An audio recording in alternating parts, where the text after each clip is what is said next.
نحمده ونصلي على رسوله الكريم اما بعد فاعوذ بالله من الشيطان الرجيم بسم الله الرحمن الرحيم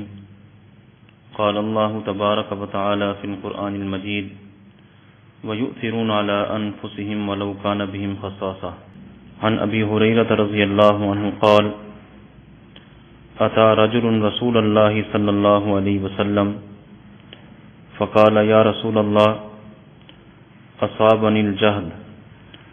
فأرسل إلى نسائه فلم يجد عندهن شيئا فقال رسول الله صلى الله عليه وسلم ألا رجل يضيفه هذه الليلة يرحمه الله فقال رجل من الأنصار فقال أنا يا رسول الله فذهب إلى أهله فقال لامرأته ضيف رسول الله صلى الله عليه وسلم لا تدخريه شيئا قالت والله ما عندي إلا قوت الصبية قال فإذا أراد الصبية العشاء فنوميهم وتعالي فأطفئ السراج ونطوي بطوننا الليلة ففعلت ثم غدا الرجل على رسول الله صلى الله عليه وسلم فقال لقد عجب الله عز وجل أو ضحك من فلان وفلانة فأنزل الله عز وجل ويؤثرون على أنفسهم ولو كان بهم خصاصة صدق الله العظيم وصدق رسوله النبي الكريم ونحن على ذلك لمن الشاهدين والشاكرين والحمد لله رب العالمين۔ اللہ رب العزت کا بے حد کرم اور فضل ہے کہ اللہ رب العزت نے ہمیں دین اسلام جیسی عظیم الشان نعمت عطا فرمائی ہے۔ دین اسلام ایک مکمل ضابطۂ حیات ہے جو ہر موقع اور موڑ پر انسان کی مکمل رہنمائی کرتا ہے، اور دین اسلام ہی ایک جامع ترین مذہب ہے جس میں پیدائش سے لے کر موت تک کے تمام احکامات بڑی تفصیل، وسعت اور گہرائی کے ساتھ بیان کیے گئے ہیں۔ اور اللہ رب العزت نے ہمیں جتنے بھی احکامات عطا فرمائے ہیں، جتنے بھی ہمیں اسلامی تعلیمات عطا کی گئی ہیں، ان تمام احکامات اور تعلیمات میں بے شمار فوائد اور بے شمار حکمتیں ہیں۔ اللہ رب العزت کا کوئی بھی حکم فائدہ اور حکمت سے خالی نہیں ہوتا۔ موقع کی مناسبت سے یہ بات عرض کرتا ہوں کہ رمضان المبارک کا مقدس مہینہ شروع ہے۔ اس ماہ مقدس کا سب سے بنیادی اور سب سے اہم عمل وہ دن میں روزہ رکھنا ہے، اور روزہ نام ہے صبح صادق سے لے کر غروب آفتاب تک کھانے پینے اور مباشرت سے رکنے کا۔ اب اللہ رب العزت نے جو روزہ کا حکم دیا ہے، اس روزہ میں بھی وہ سارے دنیاوی اور اخروی فوائد ہیں، اور اس روزہ میں بہت ساری حکمتیں ہیں۔ ان میں سے ایک حکمت یہ ہے کہ روزہ کے ذریعے اہل اسلام میں اثار و ہمدردی کا جذبہ پیدا کرنا ہے۔ روزہ کے ذریعے اہل اسلام میں اثار و ہمدردی کا جذبہ پیدا کرنا ہے، تاکہ روزہ کے ذریعے اہل اسلام میں اثار اور ہمدردی کا جذبہ پیدا ہو۔ اب یہاں دو باتیں سمجھنے کی ہیں۔ پہلی بات یہ ہے کہ اثار کسے کہتے ہیں، اور دوسری بات یہ ہے کہ روزہ اور اثار ان کا آپس میں کیا ربط ہے۔ اثار کہتے ہیں آدمی خود کو بھوکا اور پیاسا رکھ کر خود کو ضرورت مند سمجھتے ہوئے دوسرے کا خیال کرنا۔ ایک آدمی خود محتاج ہے، ضرورت مند ہے، اس کے پاس اتنا کھانا یا اتنا کوئی سامان ہے کہ جس سے صرف اس کی ضرورت پوری ہو سکتی ہے، لیکن وہ اپنی ضرورت کو چھوڑ کر دوسرے کی ضرورت کو پورا کرے، اسے اثار کہتے ہیں۔ اور دوسری بات کہ روزہ اور اثار ان کا آپس میں کیا ربط ہے، کیا مناسبت ہے۔ تو روزہ اور اثار میں مناسبت اس طرح ہے کہ روزہ میں صبح سے لے کر شام تک آدمی نے کھانا پینا اور ان چیزوں سے بچنا ہے۔ صبح سے لے کر شام تک نہ آدمی کھا سکتا ہے نہ پی سکتا ہے۔ تو آدمی کی بھوک اور پیاس کی وجہ سے بڑی عجیب کیفیت ہو جاتی ہے، اس میں نکھات آ جاتی ہے، کمزوری آ جاتی ہے، کوئی کام کاج کرنے کو دل نہیں کرتا، کھانے پینے کو دل بھی کرتا ہے، لیکن اس کے باوجود اللہ رب العزت کا حکم سمجھ کر وہ بھوک اور پیاس کو برداشت کرتا ہے۔ تو اب اس بھوکا اور پیاسا رکھنے سے آدمی پر کوئی ظلم مقصود نہیں ہے، اس کی توہین یا تذلیل مقصود نہیں ہے، بلکہ اس سے روزے دار میں یہ احساس پیدا کرنا ہے، اس بات کی طرف توجہ دلانا مقصود ہے کہ دیکھیں چند گھنٹے میں تمہاری یہ کیفیت اور یہ حالت ہوتی ہے، تو آپ اس سے اندازہ کریں کہ وہ لوگ جن کے پاس کئی گھنٹے نہیں بلکہ کئی دن، کئی ہفتے، کئی مہینے کھانے پینے کے لیے کچھ نہیں ہوتا، ساز و سامان ان کے پاس نہیں ہوتا، یا کتنے لوگ ایسے ہیں جو غریب ہیں، فقر و فاقہ کا شکار ہوتے ہیں اور وہ روزہ بھی رکھتے ہیں، سارا دن کام کاج بھی کرتے ہیں۔ تو اصل روزہ دار کو اس بات کی طرف متوجہ کرنا مقصود ہے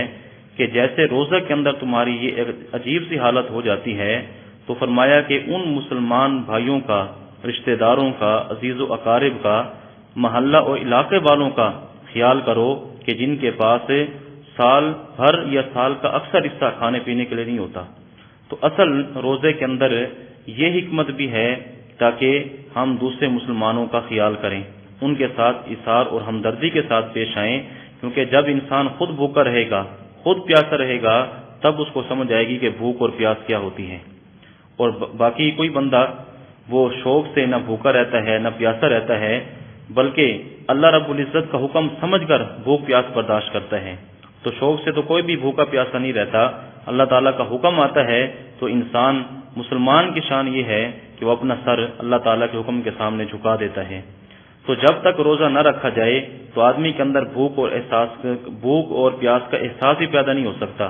تو روزہ کے ذریعے یہ احساس دلایا گیا ہے کہ جیسے تمہیں بھوک اور پیاس کے اندر تمہاری یہ حالت اور کیفیت ہوتی ہے، تو آپ اس سے غور کریں کہ وہ مسلمان جن کے پاس کئی دن، کئی ہفتے، کئی مہینے، سال بھر یا سال کا اکثر حصہ ان کے پاس راشن نہیں ہوتا، پینے کے لیے، کھانے کے لیے کوئی سامان نہیں ہوتا، تو ان کی ضرورت کا خیال کرنا یہ کتنا ضروری ہے۔ تو اسے ہی ایثار اور ہمدردی کہتے ہیں۔ تو رمضان مبارک کا مہینہ جہاں ہمیں بہت سارے اور سبق دیتا ہے، درس دیتا ہے، تو وہاں ہمیں ایک سبق وہ ایثار اور ہمدردی کا بھی دیتا ہے۔ اور اللہ رب العزت جزائے خیر عطا فرمائے صحابہ کرام رضی اللہ تعالی عنہم اجمعین کو کہ ان کے اندر یہ وصف کوٹ کوٹ کے بھرا ہوا تھا۔ نبی علیہ الصلوۃ والسلام کی صحبت کے اندر صحابہ کرام رہتے تو اللہ رب العزت ان کی صفات کا تذکرہ قرآن کریم کے اندر فرماتے ہیں، اور صحابہ کرام کی بہت سارے اوصاف، بہت ساری خوبیاں ایسی ہیں کہ وہ زمین پر کام کرتے، زمین پر کوئی عمل کرتے، کوئی فعل کرتے، اللہ رب العزت قرآن کریم کی آیات میں ان کی تعریف اور ان کی توصیف نازل فرما دیتے۔ تو ایثار یہ بھی ایک ایسا وصف ہے جو صحابہ کرام کے اندر بدرجہ اتم موجود تھا، کامل درجہ سے ان کے اندر ایثار والا یہ وصف پایا جاتا تھا۔ جو حدیث میں نے آپ حضرات کے سامنے تلاوت کی ہے، اس حدیث کا واقعہ اور اس کا پس منظر بیک گراؤنڈ وہ بھی ایک خاص واقعہ ہے۔ حضرت ابو ہریرہ رضی اللہ تعالیٰ عنہ فرماتے ہیں کہ ایک آدمی نبی کریم صلی اللہ علیہ وسلم کی خدمت میں حاضر ہوا اور عرض کی، یا رسول اللہ، مجھے بھوک نے ستایا ہے، مجھے شدید بھوک لگی ہے، میرے لیے کوئی کھانے پینے کا انتظام کریں۔ تو نبی کریم صلی اللہ علیہ وسلم نے ازواج مطہرات کے ہاں پیغام بھیجا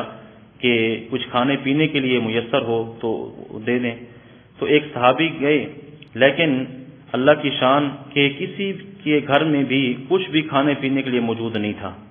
اس سے بھی نبی علیہ الصلوۃ والسلام ازواج مطہرات کے اظہار کا پتہ چلتا ہے کہ ان کے پاس جو کچھ بھی ہوتا تھا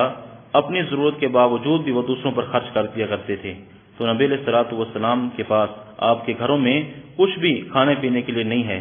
تو پھر نبی کریم صلی اللہ علیہ وسلم نے صحابہ کرام کے اندر اعلان فرمایا، تو ایک انصاری صحابی حضرت ابو طلحہ رضی اللہ تعالیٰ عنہ وہ کھڑے ہوئے اور انہیں عرض کیا کہ یا رسول اللہ، میں اس نوجوان کی، اس مہمان کی مہمان نوازی کو قبول کرتا ہوں، میں اس کی میزبانی کروں گا۔ تو نبی کریم صلی اللہ علیہ وسلم نے اس مہمان کو حضرت ابو طلحہ انصاری رضی اللہ تعالیٰ عنہ کے ساتھ بھیج دیا۔ حضرت ابو طلحہ رضی اللہ تعالیٰ عنہ اس کو لے کر گھر پہنچے اور بیوی سے کہا کہ یہ رسول اللہ صلی اللہ علیہ وسلم کا مہمان ہے، کوئی عام مہمان نہیں ہے، بلکہ رسول اکرم صلی اللہ علیہ وسلم کا مہمان ہے۔ تو اس لیے مہمان نوازی کے اندر کسر نہ چھوڑنا، کوئی کمی نہ کرنا، کسی چیز کو چھپا کے نہ رکھنا، بلکہ جو کچھ ہو وہ سامنے رکھ دینا۔ تو ان کی جو اہلیہ تھی حضرت ام سلیم رضی اللہ تعالی عنہا، وہ عرض کرنے لگی کہ گھر میں تو بچوں کے کھانے کے علاوہ کچھ بھی نہیں ہے۔ تو ان کی اہلیہ نے عرض کیا کہ گھر میں تو صرف بچوں کے لیے تھوڑا سا کھانا رکھا ہے، اس کے علاوہ تو اور کچھ بھی نہیں ہے۔ تو حضرت ابو طلحہ انصاری فرمانے لگے کہ آج بچوں کو بہلا کر سلا دیں، آج بچوں کو اسی طرح سلا دیں اور ہم کھانا لے کر مہمان کے پاس بیٹھ جائیں گے، اور تو ایسا کرنا کہ چراغ کو صحیح کرنے کے بہانے سے چراغ کو بجھا دینا۔ جب چراغ بجھ جائے گا، ہم مہمان کے ساتھ بیٹھے ہوں گے تو وہ یہ سمجھے گا کہ شاید یہ بھی کھا رہے ہیں، جبکہ ہم نے کھانا نہیں ہے، ہم نے کھلانا صرف مہمان کو ہے تاکہ مہمان کھاتا رہے اور اس کا پیٹ بھر جائے اور سیر ہو کر کھائے اور ہم پاس بیٹھے رہیں گے۔ تو چنانچہ اسی طرح ہوا، حضرت ابو طلحہ رضی اللہ تعالیٰ عنہ ساتھ بیٹھے رہے، تو جو مہمان تھا اس نے سیر ہو کر کھانا کھا لیا۔ تو جب صبح ہوئی، حضرت ابو طلحہ رضی اللہ تعالیٰ عنہ نبی کریم صلی اللہ علیہ وسلم کی مجلس میں حاضر ہوئے، تو نبی کریم صلی اللہ علیہ وسلم نے فرمایا کہ اللہ رب العزت کو میاں بیوی کا یہ طرز عمل اتنا پسند آیا ہے کہ اللہ رب العزت نے قرآن کریم کی اس آیت کو نازل فرما دیا، وَيُؤْثِرُونَ عَلَىٰ أَنفُسِهِمْ وَلَوْ كَانَ بِهِمْ خَصَاصَةٌ، کہ چاہے یہ خود محتاج ہوتے ہیں، ان کو ضرورت ہوتی ہے، لیکن اس کے باوجود یہ اپنے اوپر دوسرے لوگوں کو ترجیح دیتے ہیں۔ تو دیکھیں یہ اثار کا ایک واقعہ تھا حضرت ابو طلحہ انصاری رضی اللہ تعالی عنہ اور ان کی اہلیہ کا۔